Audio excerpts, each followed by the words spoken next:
In view of the deadline given by the Independent National Electoral Commission, INEC, for the political parties to conclude their primaries, 16 of the 18 registered political parties have produced their presidential candidates. Also, the Commission has given 17th of June to parties to present their presidential candidate and running mate, and also issue Friday the 15th of July 2022 as a deadline for the parties to submit names of gubernatorial candidates and their running mates. Good evening and welcome to National Talk. I'm Sela Elisha Dasham, and Lois Surake is with me, and she will be giving us the presidential candidate for the 2023 general elections, the expectations, and also the guidelines. Good evening, Lois. Good evening, Sela. All right. In view of the coming elections, all the political parties in Nigeria have conducted their primary elections. June 9th, 2022 was the deadline set by the Independent National Electoral Commission, INEC, for completion of primaries and submission of presidential candidates. The People's Democratic Party, PDP, the major opposition party, the presidential candidate of People's Democratic Party, PDP, Atiku Abubakar, won the party's presidential ticket during a special national convention held in Abuja on May 28th and 29th, 2022, after scoring 371 votes to beat 11 other aspirants. At the age of 8, Abubakar enrolled in the Jada Primary School, Adamawa. After completing his primary school education in 1960, he was admitted into Adamawa Provincial Secondary School in the same year. He graduated from secondary school in 1965 after he made grade 3 in the West African Senior School Certificate Examination. Following secondary school, Abubakar studied a short while at the Nigeria Police College in Kaduna. He left the college and worked briefly as a tax officer in the Regional Ministry of Finance, from where he gained admission to School of Hygiene in Kano in 1966. He graduated with a diploma in 1977 from ABU Zaria. Atiku Abubakar, Grand Commander of the Order of Niger, GCON, a Nigerian politician and businessman who served the country as the vice president from 1999 to 2007 during the presidency of Olusegun Obasanjo, born 25th November 1946 in Jada, a Nigerian. He has 4 wives and 28 children, including Fatima Abubakar, Adamu Abubakar, and other children. In 1993, he contested the Social Democratic Party presidential primaries, losing to Moshood Abiola and Baba Gani Kingbe. He ran as governor of Adamawa State twice in 1990 and later in 1998, being elected before becoming Olusegun Obasanjo's running mate during the 1999 presidential election and re-elected in 2003. He was the presidential candidate of the Action Congress in the 2007 presidential election. He contested the presidential primaries of the People's Democratic Party for the 2011 presidential election, losing to President Goodluck Jonathan. In 2014, he joined the All Progressives Congress ahead of the 2015 presidential election and contested the presidential primaries, losing to Muhammadu Buhari. In 2017, he returned to the People's Democratic Party and was the party presidential candidate during the 2019 presidential election, again losing to the incumbent President Muhammadu Buhari. All Progressives Congress, APC, the ruling All Progressive Congress, APC, chose its candidates in the person of Asiwaju Bola Ahmed Tinubu, who emerged winner of the presidential primaries held at Eagle Square, Abuja. Bola Ahmed, born 29th March 1952, is a Nigerian accountant and politician who has been national leader of the All Progressives Congress since the party's formation in 2013. He previously served as the governor of Lagos State from 1999 to 2007 and senator for Lagos West during the brief Third Republic. After spending his life in southwestern Nigeria, he attended St. John's Primary School, Aroloya, Lagos, and Children's Home School in Ibadan, southwest of Nigeria. Tinubu then went to the United States in 1975, where he studied first at Richard J. Daley College in Chicago, Illinois, and then at Chicago State University. He graduated in 1979 with a Bachelor of Science in accounting and worked abroad for several years. He returned to Nigeria in the mid-1980s and continued working in financial management before entering politics as a successful Lagos West senatorial candidate in 1992 under the banner of the Social Democratic Party. After dictator Sani Abacha dissolved the Senate in 1993, Tinubu became an activist campaigning for the return of democracy as a part of the National Democratic Coalition movement.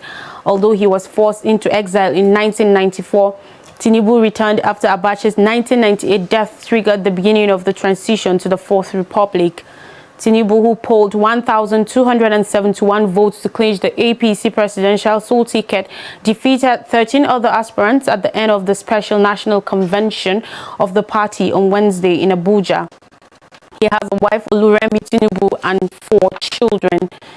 He will be banking on his experience in politics and huge influence across the country to win the election, where he will face stiff competition from former Vice President Atiku Abubakar, who is standing for the main opposition People's Democratic Party (PDP), and will be joining campaign by the Labour Party's Peter Obi, who is hugely popular with urban voters. His immense political influence led to the merger of opposition parties in 2013 and eventually wrestled power from the then ruling PDP in 2015, a rarity in Nigeria where incumbents are not often defeated. The Labour Party LP Peter Gregory Obi, born 9th July 1961, is a Nigerian politician and businessman who was the vice presidential candidate in the 2019 Nigerian general election under the People's Democratic Party.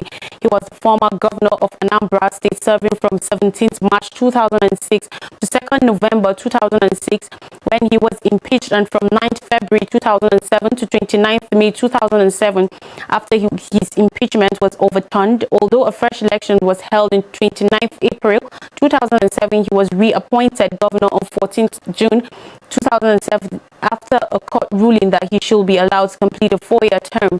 He was re-elected to a second term in office during the February 6, 2010 gubernatorial elections. Obi married Margaret Bronston Uten in 1992, and together they have 2 children. He attended Christ the King College, Onitsha, where he completed his secondary school education. He was admitted to the University of Nigeria in Nsukka in 1980, graduating with a BA in philosophy in 1984. Peter Obi attended Lagos Business School, Nigeria, where he did his chief executive program, Harvard Business School, Cambridge, USA, where he did 2 programs, London School of Economics, Columbia Southwest School, New York, USA, Institute for Management Development, Switzerland, where he also got 2 certificates in senior executive program and chief executive officers program. He also attended Kellogg Graduate School of Management, USA, Oxford University's Set Business School, and Cambridge University George Business School. Peter Obi was a businessman and trader before he ventured into politics. According to Peter, he started his life as a trader, being born into trading family before venturing into the corporate world.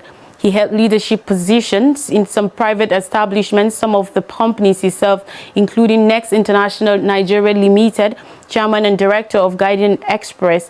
In May 2022, he was chosen as the Labour Party Nigeria candidate in 2003 Nigerian presidential election.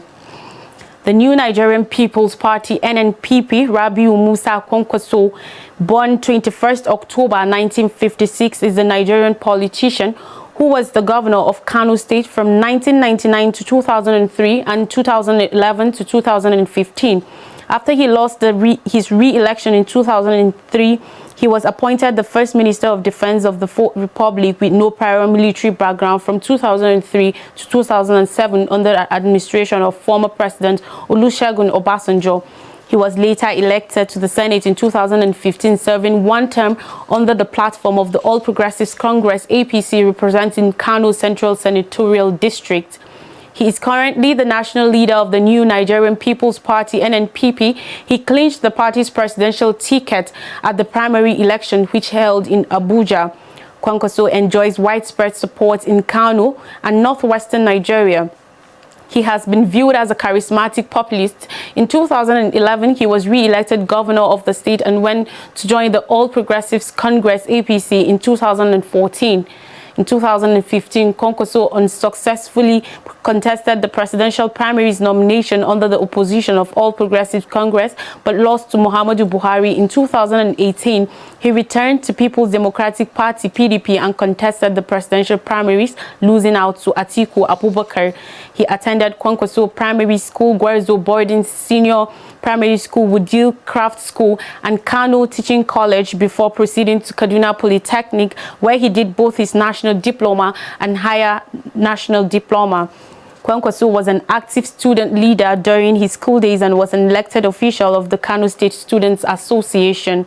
He also attended postgraduate studies in the United Kingdom from 1982 to 1983 at the Meldex Polytechnic, University of Technology, where he received a master's degree in water engineering in 1985. The 2023 general elections, expectations and guidelines. The 2023 Nigerian presidential election will be held on 25th February 2023 to elect the president and vice president. Other federal elections, including elections to the House of Representatives and the Senate, will also be held on the same date, while state elections will be held 2 weeks afterwards on 11th March. But whoever wins February's election in what is likely to be tightly contested will have to tackle many issues left behind by Mr. Buhari: widespread insecurity, high unemployment, rising inflation, and a country divided along ethnic lines. It is not an impossible job, but the task ahead is undoubted. The Independent National Electoral Commission (INEC) released the regulations and guidelines for the conduct of elections in 2023. The guidelines that supersede all other regulations were released by Mahmood Yakubu, the INEC chairman, during a special meeting of the Interagency Consultative Committee on Election Security (ICCES) in Abuja to review security arrangement for the Ekiti State governorship election. According to reports, the regulations and guidelines are issued pursuant to Section 149 of the Electoral Act 2022, and they supersede all other regulations or guidelines on the conduct of elections issued by the Commission. They shall remain in force until replaced by new regulations and guidelines or updated by way of revisions or supplementary regulations and guidelines supported by decision extracts of INEC or an official gazette. The new regulations and guidelines cover elections and arrangements for their conduct, accreditation and voting procedures at elections, and collation of election results and making returns. They apply to the conduct of elections to the offices of president and vice president, governor and deputy governor, National Assembly, Senate and House of Representatives, state houses of assembly, chairman and vice chairman of the Federal Capital Territory FCT area councils, and councillors of the FCT area councils legislature. Earlier at the meeting, Mr. Yakubu said that with the coming into force of the Electoral Act 2022, it had become compulsory to review the Commission's regulations and guidelines to govern the conduct of the elections. He said that the Constitution of the Federal Republic of Nigeria, the Electoral Act 2022, and the regulations and guidelines constituted the electoral legal framework. On several occasions, the Commission has assured Nigerians that we are finalizing the regulations and guidelines for the elections. I am glad to announce that the document is ready and will be presented to Nigerians shortly. The soft copy will be uploaded to our website with the link shared on our social media platforms. With the release of the regulations and guidelines today and the publication of the Strategic Plan 2022 to 2026 and Election Projects Plan 2023 earlier, the Commission has virtually concluded the planning processes for the 2023 general elections 9 months ahead of the election. In the next couple of weeks, the training manual will also be presented to Nigerians. Going forward, the Commission will focus on election administration. This includes logistics, training, voter education, technology, sensitization against vote buying, conclusivity measures, and above all, security, he said. Mr. Yakubu said that the EICCES will continue to play a critical role, and the Commission appreciated the support of all security agencies. It was reported that the guidelines is categorized into 4 parts, which cover election and arrangements for their conduct, accreditation and voting procedures at elections. Others are collation of election results and making of returns and conducting elections during the COVID-19 pandemic and other emergencies.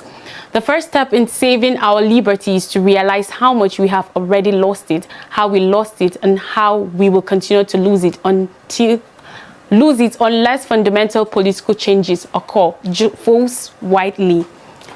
Sele, over to you. Thank you so much, Lois, for that preamble, and I wish you a happy Democracy Day ahead. And still on National Talk, we shall take a time out where I will be inviting our guests, and together we shall be discussing on the presidential primaries, the aftermath, and also the way forward. Do not go anywhere. We'll be right back after this time out.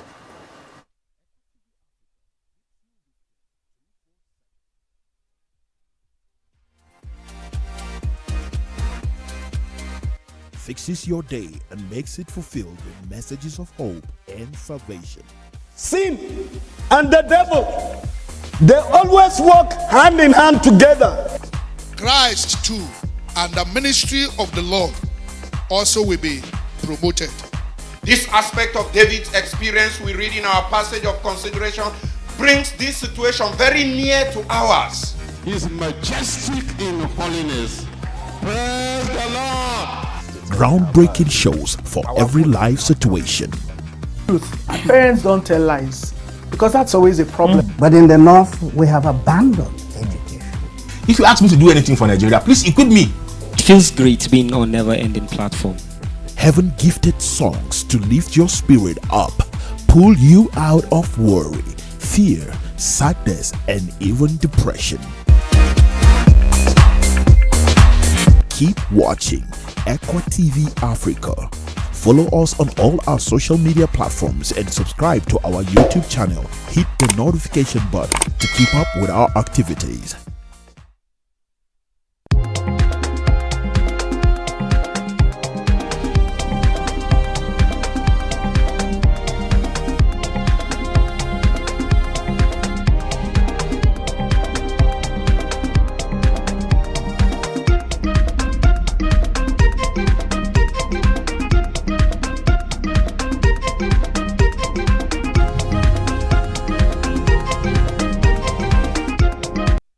Welcome back. If you're just tuning in, it's still National Talk on ECWA Television. And before we went on that timeout, I told you we'll be having a guest, and together we shall be looking at the topic for the day, which is the presidential primaries, the aftermath, and also the way forward.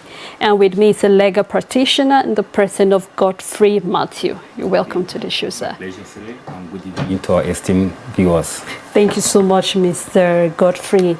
Now, I would like us to go straight to the topic, but to our viewers, remember we're live on Facebook and also on YouTube, so you can drop your comment and we'll do well to get them. And at about past the hour of 7, we shall open the phone lines where you can contribute concerning the topic discussed. So today we shall be looking at the presidential primaries, the aftermath, and also the way forward. It is no longer news that already the primaries has already been conducted. We already have the aspirants are out, and INEC has even stated giving the deadline for the presidential candidate to give their running mates. That is by Friday, the 15th of June.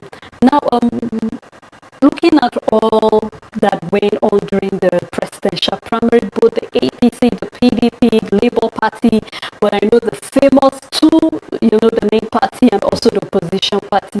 We know there was quite a number of dramas back and forth and all that. But then looking at presently what is going on now, And then we are aware that most of these presidential aspirants have presented their agenda. In fact, especially both the APC and the PDP, that's the person of Bola Tinubu and also Atiku, they presented a 4-year agenda already. Now, I know this is what Nigerians want to hear at a time like this. What do you have to give us?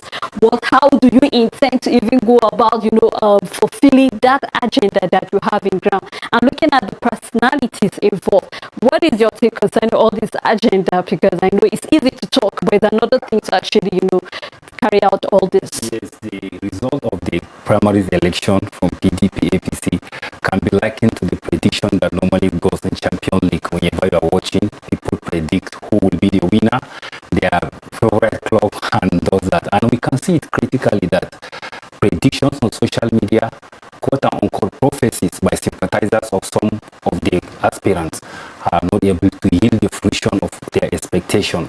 We now find out that people that we castigated, we malign, we adopt all sorts of negative comments about them, end up to be the winners on the aspirants, among the aspirants and the candidate of their political party. With respect to that, we congratulate Bola Ahmed Tinubu for emerging as APC presidential candidate. Atiku came and also did the same.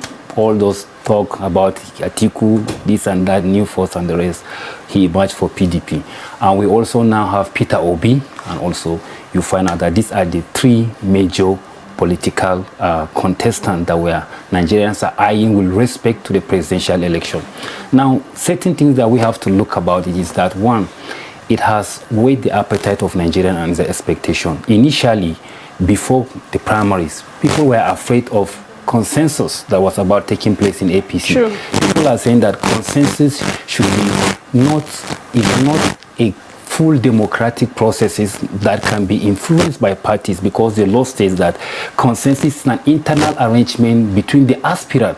So where was the APC chairman having his power by then to purportedly endorse law? People say allow democratic procedure to run, and that was what brought Ahmed Bola Tinubu as the APC aspirant. So these are some of the cases. Then the same thing with Atiku also. They followed the same process, and Peter Obi equally came. And when Peter Obi came, he was successful. And later on, we learned that there was a factional president from Labour Party, and that was also quashed, and he withdrew. And we are now having Peter Obi as the main candidate for Labour Party. So we are having the triumvirates of Peter Obi, Tinubu, and then Atiku for the contestant. But one thing is that we look at the aftermath. I will tell you categorically, the aftermath, in my own opinion, is one, we have bastardized our democratic processes by the involvement of vote buying, money politics, and the big bucks. You ask yourself, is the question of vote buying under the Electoral Act only applicable to voters during general election, or does it exempt those that are participating in primaries? No. Primary is also defined by the Electoral Act to mean one of the type of elections. So when you now say that you systematize it, and you even cherish as a virtue that he outsmart, Tinubu outsmarted other politicians by giving higher money, being the highest bidder. Atiku outsmart the other. The only person that we have not had how he outsmart other people is Peter Obi.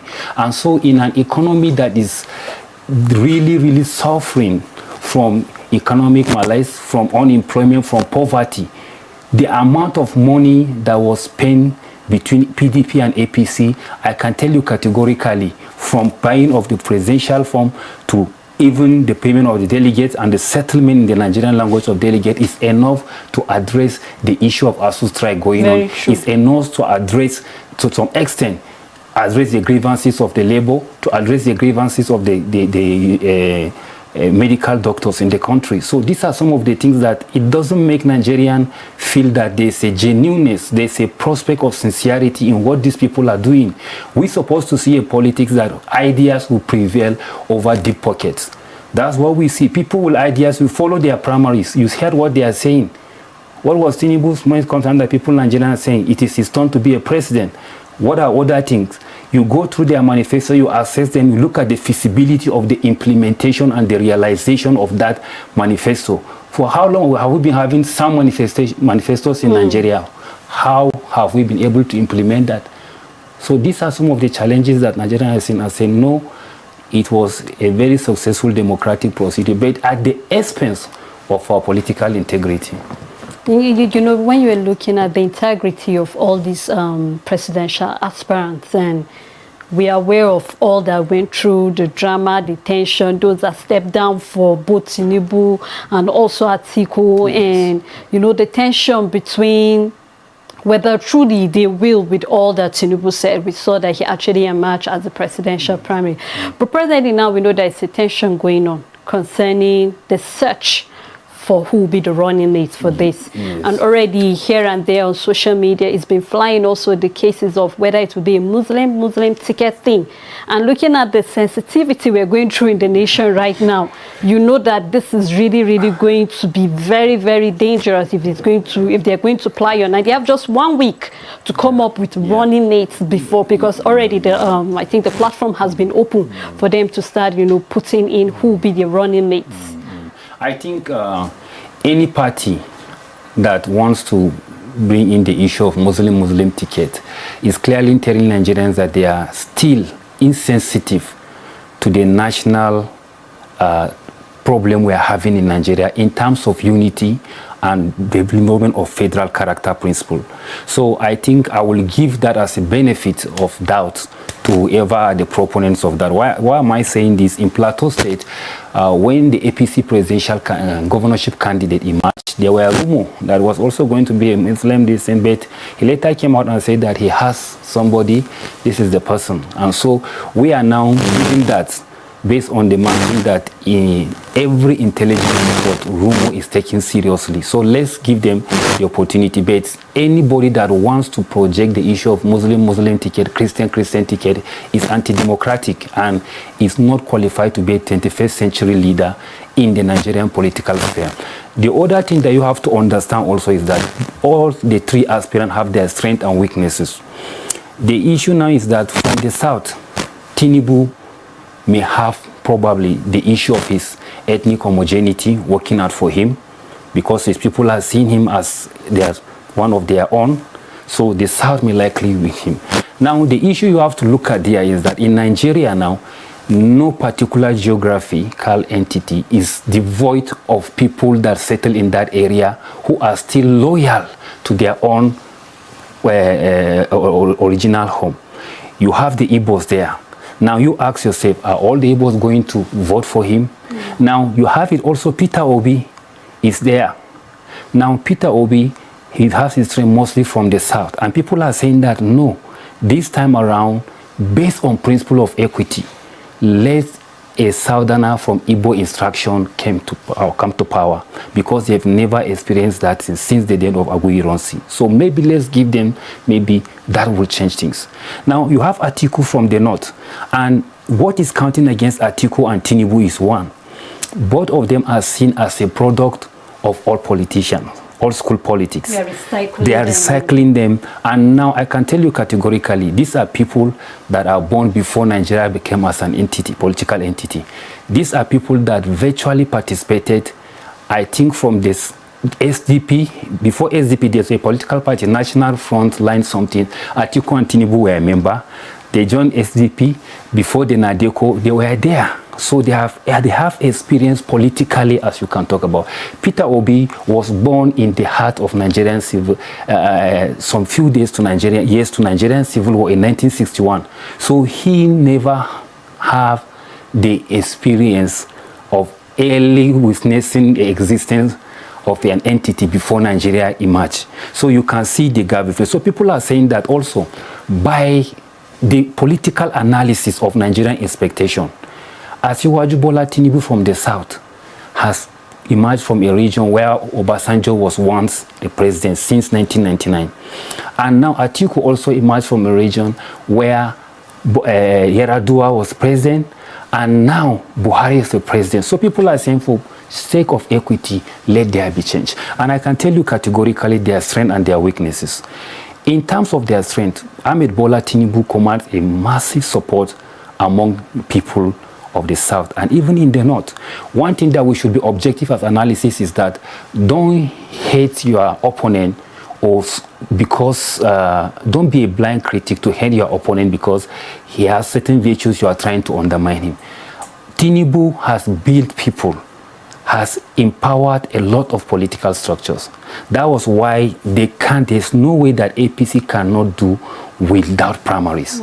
So you can now say this is somebody that has built people and saying that what is he built people and he was building, he has a foresight. He's like a Nostradamus of a time like this, that he knew he will become a time like this. So that's why you look at Atiku equally is an industrialist.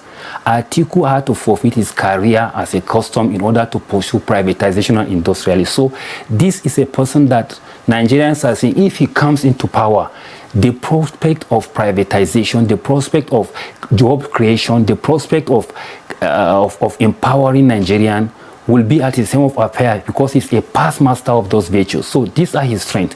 Now you take it to Peter Obi. Aside from the sympathy that Peter Obi is drawing from the pressure group, from political activists, the president of Nigerian Labour Congress, Ayuba Waba, came out to say that they are solidly behind him.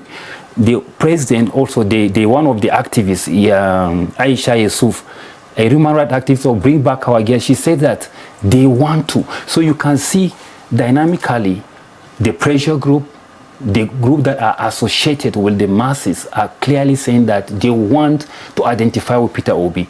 The youths are now saying that Peter Obi is one of the third force propounded by Obasanjo that they have been waiting for. And why is he third force? Based on the analysis I gave, he was not active in the first, second republic politics that is seen. During that time, he was there in Harvard, in Oxford, studying and developing his career. So you can see their strength. And now you look at the dynamic of the politics. Who can vote for them? Why can't they vote for them? You go for Atiku, people will be saying that a northerner just finished, a northerner is coming from the same planning instruction. This may be a particular countdown against him. Then you look at Ahmed Bola Tinubu, they are saying that he's of the all instruction and all age. Buhari has just finished with somebody that spent his time on medical trip. When will he have time for administration? These are some of the things you can look at. So you come to Peter Obi, you will now say, I remember in my school in Enugu, while I was there when Peter Obi was the governor in Anambra, one of the complaints that Nigerians have about him is that he's stingy, he doesn't give money. No, accept their worldview. When a politician says somebody is stingy, you know what this means. But as far as it's concerned, the leadership record that he has established, I don't see anybody that has yet broken that record. So now you see, these are some of the issues. In terms of administration, Peter Obi has a track record. In terms of political wizardry, Tinubu has a track record. In terms of politics, sacrifice to democracy and to some extent entrepreneurship, Atiku has both. So you have to examine now, is Nigeria looking for a president that will come and develop political structures or address insecurity, address poverty, address unemployment? Is Nigeria going to have is need of a president that will come to give a good leadership record like Peter Obi? Or are Nigerians looking for a president that will come and be an entrepreneur like Atiku to make Nigeria a hub of entrepreneurship? So these are the options that are before Nigerians that they can weigh and decide which way to follow. Of course, these are, the options way to Nigerians, and I hope that we'll make the right choice.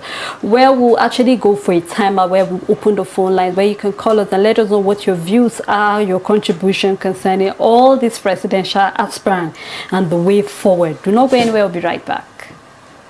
The 12th of June special edition of National Talk shall host seasoned politicians, whom shall be discussing political issues, what it means to Nigeria moving forward, bearing the 2023 general elections.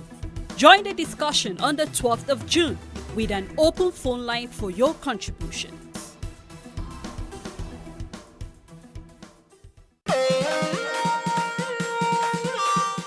ECWA Television Africa plans to make your Democracy Day a memorable one with breathtaking live shows, documentaries, and musicals of hope from 7 a.m. to 9 p.m. on the 12th of June 2022. Keep the dial on ECWA Television Africa and YouTube/Facebook at ECWA Television. You can call +234 704 052 2220. You can also reach us on WhatsApp during all live shows.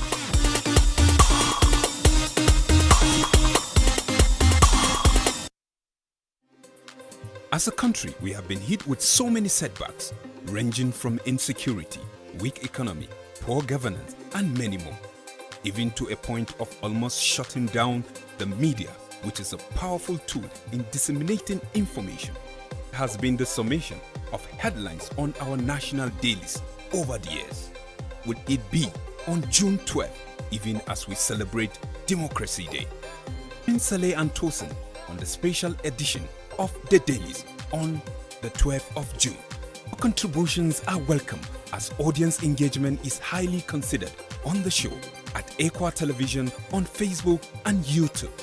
There an open phone line +234 704 052 2220 for your contributions. Democracy is closely tied to sources of economic growth, encouraging investment, increasing educational standard, inducing economic reforms, improving public good provision, and reducing social unrest. Join ECWA Television live with Magdalene Azal as we celebrate the country's 23 years of democracy on the special June 12th edition of the Morning Drive. On this special edition, we shall be looking at how democracy has helped Nigeria so far. Join Nigeria Now special edition live on ECWA Television Africa on the 12th of June as we look at the history of democracy from the military rule to the present political era and where the country is headed come 2023 on the June 12th show. The show is driven by Lois Turaki and Sambo Solomon, only on ECWA Television Africa. As we celebrate democracy in Nigeria, ECWA Television Africa brings to you worship in earnest, intercessory prayer for our nation, for the challenges we face, and for the church in this special edition of Heavenly Dew. Stay with ECWA Television Africa live on Facebook and YouTube. Do not miss out on the blessings of standing in the gap. June 12th is celebrated nationally as Democracy Day in Nigeria, which marks the beginning of democratic rule in Nigeria.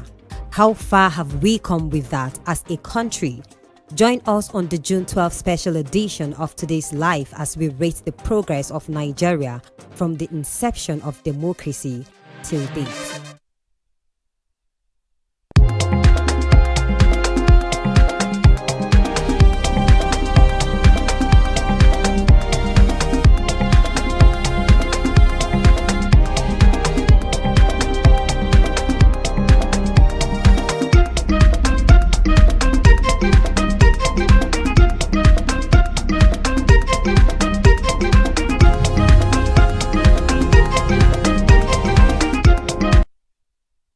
Welcome back. We're just doing it till National Talk, and we've been discussing on presidential primaries, the aftermath, and also the way forward.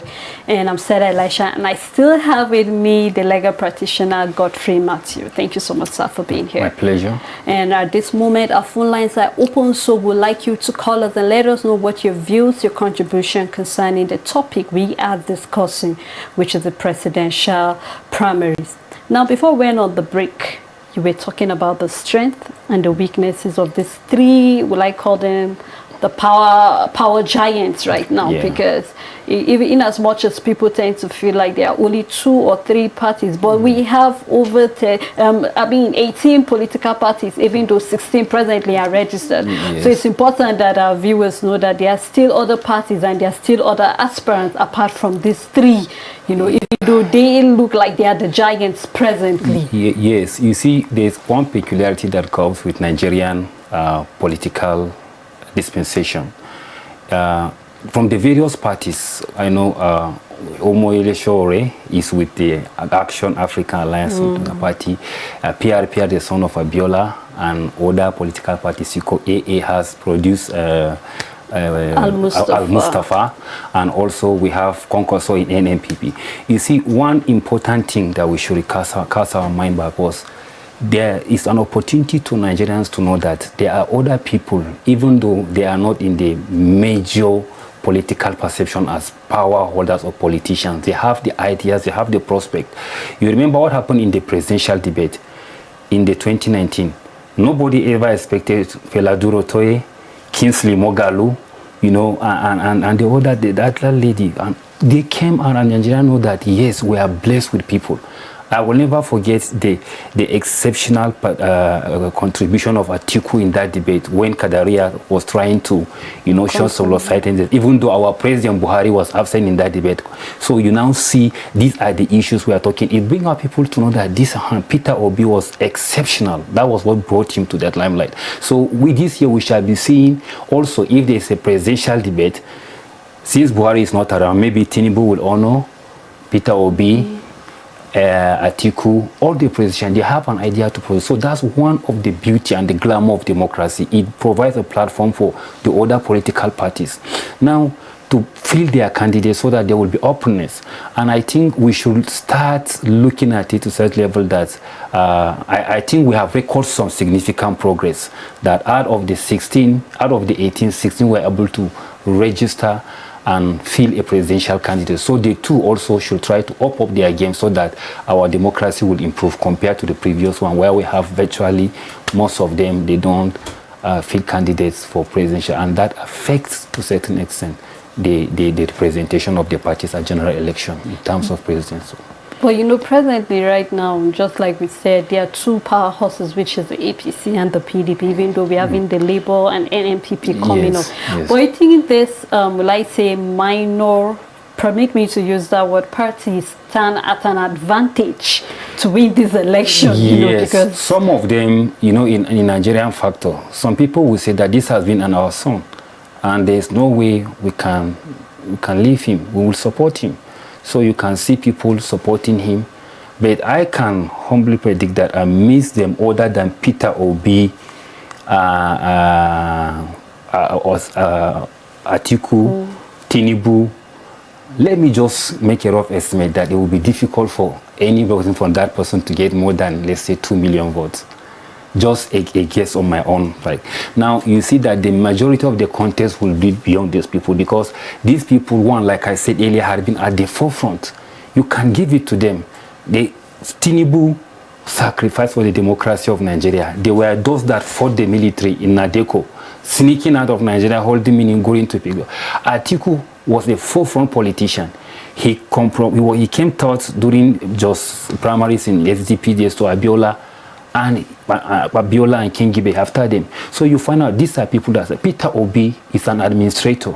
He sacrificed Nigerian democracy, challenging instances that developed in Nigerian political jurisprudence. When you impeach somebody, his tenure has not elapsed. He challenged and went to court, saying, no, let him come and continue his tenure. So these are people. The other one, we know him to be an activist and revolutionist. He will be in court today, arrested. So these are also some of the way they create their own flair and what they will call their own swag. You know, so you find out that these are the issues that may count for them, and some of them against them. So you find out that they may have people. Al-Mustafa want to still remind Nigerians that yes, he was one of the people that must be identified in Nigerian political history. That as far as transition from democracy, June 12th, and other thing is concerned, the role he played amidst controversy, he wants to clean himself now as a converted Democrat. So he wants to contest for president of Nigeria. So they have both antecedents that are good and controversial. So they want to see how they can test their water. So last we had ECWA also indicated interest, but on the countdown to the election, she withdrew, and that raised a lot of issues relating to a legal position. And so we have addressed that now in the law, that you must be able to skate through when you raise. So these are virtually some of the things you can expect from them. But also, these people could also form an alliance bloc with the major political parties. There's a tendency of doing that. Like somebody said, and I agree with him, that in the primaries, while some people were buying delegates, some people were buying aspirants. That's their language. So don't be surprised that even among the people that come up for presidency, there must be a negotiation block, a block networking system, a sort of diplomatic approach to issues that, okay, let's base an alliance, transfer your loyalty to me, transfer. So you find out it may work. And so you will find out that some of them may not even get up to the 1 million vote because they have transferred their loyalty. But that would be a very dangerous, because some people may not know. The people in the village are not current. When our son Al-Mustafa come out, and later on they say he has transferred loyalty to Atiku or to Peter Obi. They don't listen to news. All they know is that our son is there, so they will go and vote for AA.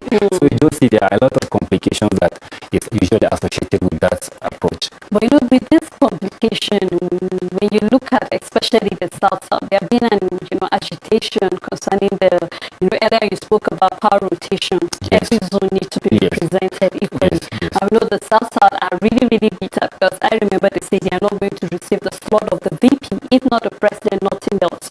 And we can see how they are rallying around Peter Obi because he is the son of the soil.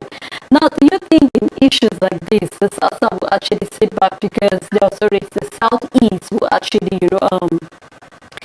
sit back and actually fold their arms and watch, talking about passing your votes to other party, or as a result of, yes, just like you said, others are buying aspirants, others are buying delegates. So do you think from the Southeast they will allow such? That is why, as I'm talking to you now, picking the vice president is going to be very crucial. It's a crucial step that will determine the victory of each of these candidates. It's also a very critical decision to make. Now, everybody that studies the political terrain will know that, yes, the cohesion between South and Southeast is getting stronger. Why am I saying this? The South, who are expecting a representation from APC, were not able to do so because Amechi was overpowered by Tinubu. So they will welcome their son back. Party loyalty may appear, let me be honest with you, party loyalty may appear appeasing in paper, but in reality, not all your followers will follow you when the party have not made up their expectation. Secondly, if you listen to the comment of Obunaya, the Minister of Information, he said that it is time for APC to give it to the Southeast, that it is a time that equity should be. APC should remind the principle of equity and give it to them, but that was not hit to. So these are it. And Ohanes and Igbo were able to congratulate all their sons that participated in APC. What has that got to tell you? There will be, or there may be, a need for them to consolidate. Wike, on his own, was not happy with PDP because, according to him, in Port Harcourt in 2018, he steps down for Tambuwal, while it is time for Tambuwal, according to him, Tambuwal betrayed him in preference to his brother Atiku from the north, quote and unquote. So these are the issues. Now, the question is that, how will they pacify the Southeast, the South? Remember, South and South virtually share the same cultural and historical, ethnic and historical origin. So how are they going to appease these people?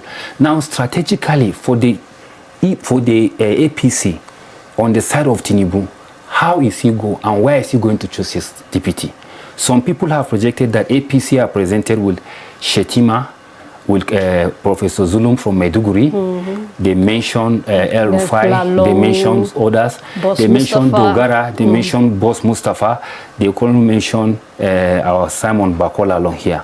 Now, in APC, the permutation there is that some of the persons may not likely go to the El Rufai because of the fear, Muslim ticket and other things.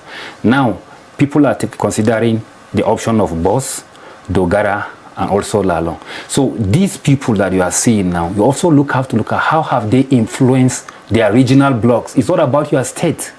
The fact that I'm a good governor in Plateau State, maybe is my leadership style, is my leadership reputation appealing to the people in Taraba, is my leadership situation appealing to the people in my central zone? How far can I go? So these are some of the things they put into consideration. On their own part, Atiku, the story going on is that he's looking for Emeka Ehedioha, the former governor of Imo State. And others are saying that he's appeasing for Wike as his vice president. Others are saying that he's looking for Ngozi Okonjo-Iweala. So you see, strategically, everybody's now trying to look for deputy governor. The challenge is with Peter Obi. Where will he shop for his deputy governor? Can he go to the north? Sure. Can he vice president? Can he go to the north? If he's going to the north, who will come out with him? Are the northern political contractors will be able to give him somebody that will represent him? Because what is gradually happening now is a block loyalty to our son that is coming in the north, a block loyalty to our son that is coming in the south. So if Peter Obi is shopping for vice president, he has a work to do. It must be a Muslim. It must be somebody not from his region. It must be somebody either from the north or from the south. So these are the issues that are surrounding the emergence of the vice president. So you have to look at it from that perspective and then decide, find out that really all of them will not find it easy deciding who the vice president will be. And the vice president will determine where this election will go, on whose side it will be. The choice of vice president in this era that is very sensitive, Nigeria's unity is at stake. They must be very, very discreet in their choice of vice president. Very true, very discreet. This actually will take me back to the attack in Ondo Church there. Yeah. Looking at all the political gymnastics that is actually taking place right now, we know that when the church was on fire, that was when the APC were having the president actually, had the governors in the villa. Now, with this being projected, what did you feel possibly it's Nigerians' view concerning government and also it concerns to them? Because if we're looking at the presidential primaries and we're looking at the aftermath and also the way forward, it's important that we look back at certain leadership style, because you said if you're going to project a vice, you need to look at if it is acceptable to a particular zone and whether they will accept it. Now, what did you feel concerning all this? Because I know Nigerians were very bitter, even though the president actually, saying his condolences, kick against it. The papers have it that they are suspecting ECWA to be behind all this. Now, what do you think Nigerians feel is and also an eye-opener to what they should expect of a leader? Because if we're looking for the way forward, it's important that we look at things like this. Now, from these presidential candidates that emerged from the primaries of their political parties, Atiku condemned the attack. I don't know of Tinubu, but Peter Obi equally did the same. The main issue there is that this attack is a clear indication that the security architecture in Nigeria has irretrievably broken. We are in a situation where security system has failed. And so anybody that is coming to become the president of Nigeria, he must give Nigerians assurance convincingly that he will address the security situation. The killing in Owo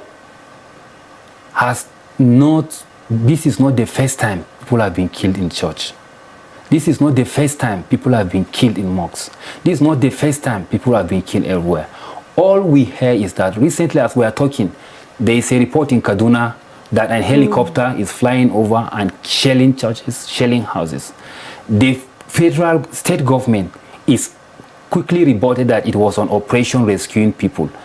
When our attack happened, the federal government attributed it to ECWA.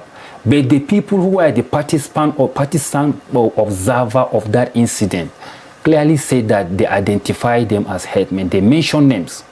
And the problem we're asking is that, yes, why should the government be giving names to distant entities while the perpetrators of this evil act are some people around us?